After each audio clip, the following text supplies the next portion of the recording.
ஃப்ரிட்ஜில் வந்து தண்ணி வச்சு குடிக்கிற பழக்கம் எல்லாருக்கும் இருக்கும். இதில் வந்து எந்த டைப் ஆஃப் பாட்டில உள்ள வைக்கலாம், எது வந்து நல்லது, எது கெட்டதுன்னு அனலைஸ் பண்ணியிருக்காங்க ஒரு நியூஸில். பிளாஸ்டிக் பாட்டில் வந்து பெரும்பாலும் உற்பத்தி பண்ணும்போது அதில் பிபிஏன்ற ஒரு கெமிக்கலை சேர்க்குறாங்களாம். அது வந்து ரொம்ப டேஞ்சர். அதனால் பிளாஸ்டிக் பாட்டிலில் தண்ணி வச்சு குடிக்கிறது வந்து ஆபத்தானது அப்படின்னு போட்டிருக்காங்க. ஸ்டீல் பாட்டில் வந்து கம்பேர் வித் பிளாஸ்டிக் பாட்டில் அது வந்து நல்லது. அப்புறம் காப்பர் பாட்டிலை சுத்தமாக வைக்கவே கூடாதாம் உள்ள. ஏன்னா அது வந்து ஃப்ரிட்ஜுக்குள்ளே வைக்கும்போது கெமிக்கல் ரியாக்ஷன்ஸ் நடக்க வாய்ப்பு இருக்குது அப்படின்ட்டு.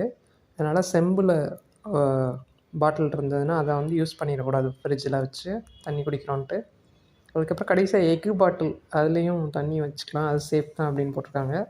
பட் எக்கு பாட்டில்லாம் நான் பார்த்ததே இல்லை. அதனால் அதை பற்றி தெளிவாக எதுவும் என்னால் சொல்ல முடியாது. பட் அது நல்லதான், அதுலேயும் தண்ணி வச்சு குடிக்கலாம். ஸோ ஸ்டீல் பாட்டிலும் எக்கு பாட்டிலும் ஃப்ரிட்ஜுக்குள்ளே வச்சு யூஸ் பண்ணலாம். பிளாஸ்டிக்கும் காப்பரும் டேஞ்சர்.